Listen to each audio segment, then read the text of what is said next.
अस्सलाम वालेकुम नाजरीन। इस एपिसोड के आगाज में हम देखते हैं कि जंगल में उरहान, अलाउद्दीन और बाकी तमाम काइयों की मंगोलों के साथ लड़ाई जारी और सारी होती है। सब लोग बहादुरी से लड़ रहे होते हैं और मंगोलों को जहन्नम वासिल कर रहे होते हैं। बुरहान, गोंजा, बाला और बाकी सब अपने जंगी महारतों के साथ मंगोलों का कत्लेआम कर रहे होते हैं और सब पर जमीन तंग कर रहे होते हैं। और फिर उनको मारने के बाद बाला कहती है, अब हम समझे हैं कि ये कुत्ते क्या चाहते हैं, चलो पहाड़ी पर चलो, शाबाश। और फिर सब लोग पहाड़ी की जानब भागते हैं। इधर काई कबीले में जब उस्मान साहब को रस्सियों के साथ बांधा हुआ होता है तो ओलुगान कहता है, मंगोलों के खिलाफ खड़े होने वाले का अंजाम देखो, ये सब के लिए इबरत होगी। ये सुनते ही सब लोग कहने लग जाते हैं, छोड़ दो, हमारे सरदार को छोड़ दो। और सब लोग एहतजाज करते हैं। और फिर उस्मान साहब कहते हैं, ए मेरे दुखी लोगों जो हर मुश्किल का मुकाबला करते हैं। और फिर गद्दार इल्बाई कहता है, हम अब भी इसे बोलने क्यों दे रहे हैं। तो ओलुगान कहता है, इसे बोलने दो, वैसे भी ये इसके आखिरी अल्फाज हैं। और फिर आयशा इल्बाई से कहती है, मैं आपको कभी माफ नहीं करूंगी बाबा।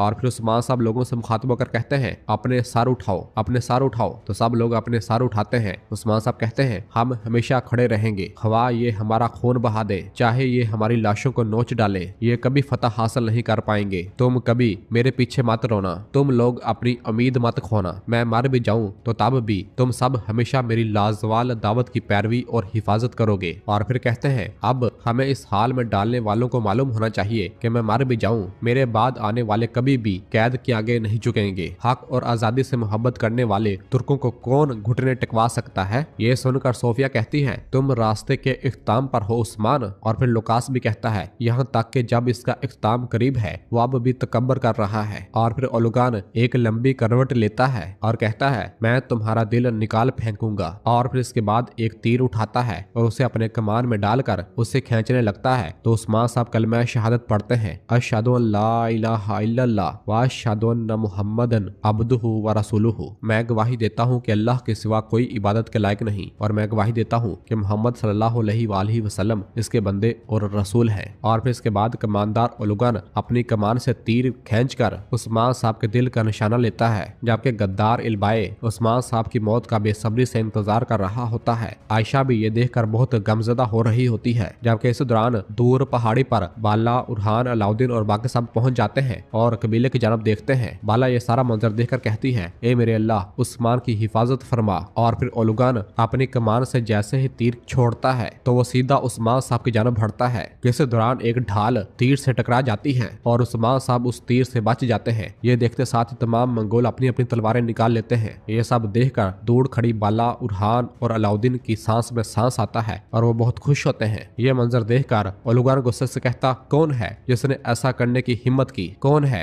जो उस्मान को बचाना चाहता है, सामने आओ। और फिर इस दौरान एक मंगोल नौकर अपने घोड़े पर सवार हुए वहां पर आता है, जिसने अपनी ढाल फेंक कर उस्मान साहब को बचाया होता है। ये सारा मंजर देखकर बाला कहती है, अल्लाह का शुक्र है। और फिर अलाउद्दीन भी कहता है, वो कौन है। तो बुरहान कहता, वो एलची है। जरकुतै कहता, मंगोल एलची। और फिर वो मंगोल एलची अपने घोड़े से नीचे उतरकर ओलुगान के पास आता है और कहता है, अलजाइतो खान है। ये सुनते ही सब मंगोल अपने घुटनों के बाल आ जाते हैं और वो मंगोल एलची कहता है, जिसने उस्मान की जान बचाई वो अलजाइतो खान है। ये सुनकर ओलुगान भी खामोश हो जाता है, जबकि गद्दार इल्बाई और सोफिया बहुत परेशान हो रहे होते हैं। उस्मान साहब कहते, अलजाइतो खान है। तो ओलुगान कहता है, हमारे खान उस्मान की फांसी को क्यों रोक रहे हैं। तो वो एलची कहता है, ये सिर्फ हमारे खान साहब ही जानते हैं, ये उनका हुक्म है, उस्मान को फौरन तबरीज ले जाया जाए। ये सुनकर गद्दार इल्बाई कहता, ये कैसे मुमकिन है ओलुगान। तो ओलुगान कहता है, अगर उलजाइतो खान हुक्म दे तो ये मुमकिन है। और फिर अल्तुगा से कहता है, अल्तुगा फौरन पिंजरे वाली घोड़ा गाड़ी तैयार करो, तुम इसे वहां ले जाना। ये सारा मंजर देख और सुनकर उस्मान साहब सुख का सांस लेते हैं और कहते हैं, एह मेरे अल्लाह, आप सबसे अजीम हैं। और फिर इसके बाद मंगोल नौकर उस्मान साहब के हाथ की रस्सियों को खोलने लग जाते हैं और उस्मान साहब कहते हैं, अब जबकि ये जान इस जिस्म में रह गई है अब तुम्हें डरना चाहिए। तो ओलुगान कहता है, तुम किसके कदमों में जा रहे हो, ये मत भूलना उस्मान, यहाँ जिसे डरने की जरूरत है वो तुम हो। और फिर इस दौरान एक पिंजरे वाली घोड़ा गाड़ी लाई जाती है, जिसे देखकर दूर खड़ा तुरहान कहता है, वो पिंजरे वाली घोड़ा गाड़ी ला रहे हैं, वो इन्हें कहीं ले जाएंगे। तो उरहान कहता है, हम जानते हैं कि वो इन्हें कहाँ ले जाएंगे, या तो मंगोलों के महल में या मंगोलों की सरजमीनों पर ले जाएंगे। तो अलाउद्दीन कहता है, आप ठीक कह रहे हैं भाई, इस सब को सिर्फ अलजाइतो ही रोक सकता है। और फिर जब उस्मान साहब को खोल दिया जाता है तो आयशा भागती हुई उस्मान साहब के पास आती है और कहती है, उस्मान साहब, उस्मान साहब, उस्मान साहब। और फिर उस्मान साहब आयशा से प्यार करते हैं और उससे कहते हैं, मत मत रो, बिल्कुल भी मत रो, और उससे बोसा देते हैं। आयशा कहती है मेरे बाबा ने गद्दारी की है उस्मान साहब, उन्होंने हमारे नस्ब से खयानत की। तो उस्मान साहब कहते नहीं, जब तक हमारे पास तुम जैसे बहादुर जंगजू हैं, हम में से गद्दार निकलेंगे तो कोई गम नहीं। और फिर कहते हैं आयशा चलो जाओ जाओ शाबाश। और फिर गद्दार इल्बाए आयशा को लेकर वहां से रवाना हो जाता है और मंगोल सिपाही उस्मान साहब को पिंजरे वाली गाड़ी में बैठा देते हैं। दूर पहाड़ी पर खड़ी बाला ये सारा मंजर देखकर कहती है अल्लाह ने हमारी मदद की, हमारे सरदार सही सलामत हैं, अब मसला हमें इन्हें बचाने की जरूरत है, ये हमारा फर्ज है। और फिर खुलफिरा कहती है लेकिन वो बहुत ज्यादा है, नौकर एक लाइन बना रहे हैं। बुरहान कहता है जब वो कबीले से निकलेंगे तो हम इन्हें तंग वादी में फंसा सकते हैं, तब हमें फायदा होगा। जरकुता कहता हम इस पिंजरे का दरवाजा खोलेंगे, इसकी कोई कीमत क्यों ना हो, हम इस पिंजरे का दरवाजा खोलेंगे। और फिर गोंजा कहती है हम वहाँ पैदल नहीं जा सकते, हमें घोड़ों की जरूरत है। बाला कहती तुम ठीक कह रही हो। और फिर तुरान से कहती तुरान सिपाहियों फौरी तौर पर घोड़े तलाश करो। तो तुरान कहता जो आपका हुक्म। और फिर बाला कहती है आज सब कुछ हमारी रियासत के लिए है, उस्मान साहब की जदोजहद हम सब की जदोजहद है, अल्लाह हमारी मदद करे। तो सब कहते हैं आमीन। और फिर इधर काई कबीले में ओलुगान अल्तुगा से कहता है अल्तुगा हमारे खान को मेरा एहतराम पेश करना। और फिर इसके बाद अल्तुगा उस्मान साहब को लेकर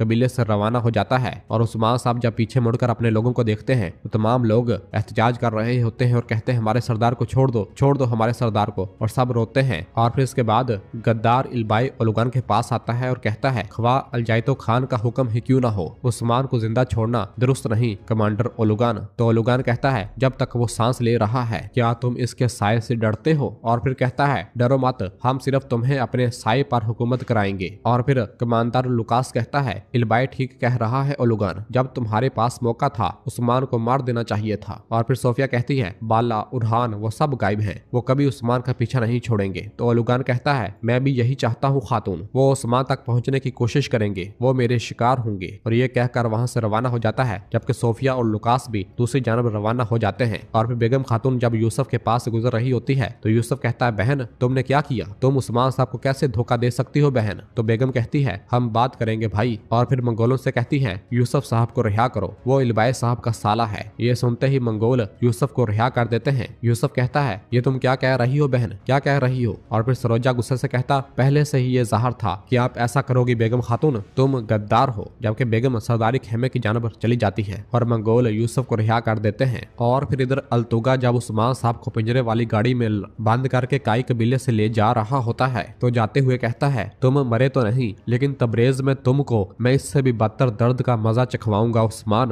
उस्मान साहब अपने लोगों को देख रहे होते हैं जो कि उस्मान साहब के पीछे भागते हुए आ रहे होते हैं, जबकि मंगोल उन पर तशद्दुद कर रहे होते हैं और उन्हें मार रहे होते हैं। उस्मान साहब ये सारा मंजर देखकर बहुत ज्यादा गमजदा हो रहे होते हैं। और फिर अल्तुगा कहता है तुम कभी भी अपने कबीले में वापस नहीं आ सकोगे। और फिर इस तरह अल्तुगा उस्मान साहब को लेकर कबीले से बाहर निकल आता है और उन्हें लेकर रवाना हो जाता है। और फिर इधर सोफिया आयशा के खेमे में दाखिल होती है और बहुत ज्यादा खुश नजर आ रही होती है और उसे गले से लगाती है और कहती है मेरी छोटी चिड़िया खुदा का शुक्र है कि तुम ठीक हो। मरियम कहती है खाला मैंने आपको बहुत याद किया देखो। तो सोफिया कहती है तुम्हारी बदौलत उस्मान का दौर खत्म हुआ, अब काई के लोग सिर्फ एक टूटा हुआ रेवड़ है। तो मरियम यानी पोइना कहती है लेकिन खाला मंगोलों ने बहुत ज्यादा लोगों को मार डाला, बहुत बच्चे यतीम हो गए, उस्मान बुरा आदमी है ठीक है लेकिन वो एक अच्छा लीडर है खाला। तो सोफिया पूछती क्या तुम उस्मान का दफा कर रही हो पोइना, वो शख्स जिसने तुम्हारे वालिदैन को बेदर्दी से मार डाला, तुम्हें इन लाशों के दरमियान अकेला छोड़ने वाला आदमी। इस पर पोइना खामोश रहती है। तो सोफिया कहती अगर तुम्हारे वालिदैन ने यह सुना होता तो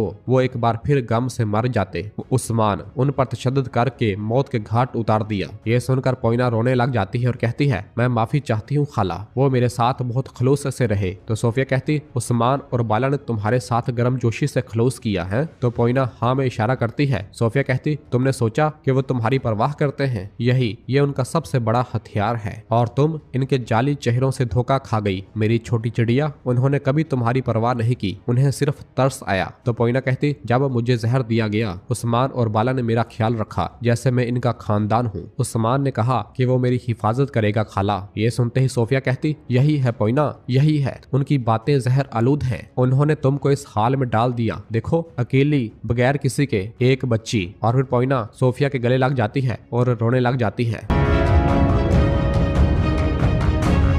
और नाजरीन इसी जगह पर एपिसोड खत्म करते हैं। मिलते हैं बहुत जल्द अगली एपिसोड के साथ। वीडियो को लाइक कर दे और जिन दोस्तों ने अभी तक चैनल सब्सक्राइब नहीं किया वो जल्दी से चैनल सब्सक्राइब कर दे और बेल आइकन यानी घंटी वाले निशान को भी प्रेस कर दे ताकि आने वाले एपिसोड्स आपको आसानी मिल सके। दुआओं में याद रखें। अल्लाह हाफिज।